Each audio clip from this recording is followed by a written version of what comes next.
stengsimės iš visų jėgų. Sunkiai, gerai ir kryptingai, gerą pusę. Manau, važiuojam gana gerai pasiruošę. Pirmasis jūsų rungtynes stebės Dalia Grybauskaitė. Prideda papildomos motyvacijos, galbūt papildomą įgūdį. Visą laiką pirmas varžybos būna truputėlį ilgingas, jaudulį, bet jau yra. Nežinau, galbūt ir gerai greitis. Galbūt padės. O apie varžovus, apie stipresias gal vykusias? Kad visi varžovai stiprus. Argentina, matėte, taip gerai žaidė su amerikonais. Ten toliau kitas patys sužinoti.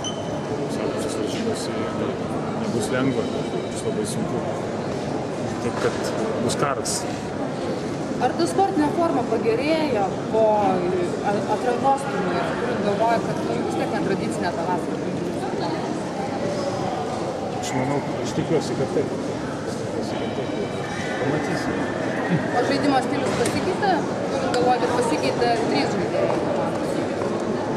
Galbūt ne tai, kad pasikeitė, galbūt kažkiek susistovėjom.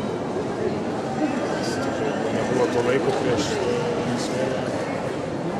Susidėlioti viską į galų. Bet neblogai gavosi ir tikiuosi viskas. Rimantas jau nebe jaunuolis komandoje ir... Kaip tai? Jaunas. Ar tokias varžybas jums prideda papildomos motyvacijos, tai jauduliuko? Jo. Vietoj dega. Stipriai.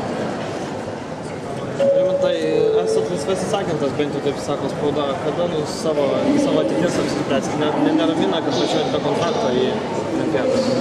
Ne, jaudulio neturiu dėl šitą negalvoti. Iš tikrųjų, bus kaip bus. Žiūrėjom dabar, svarbiausia yra olimpiada.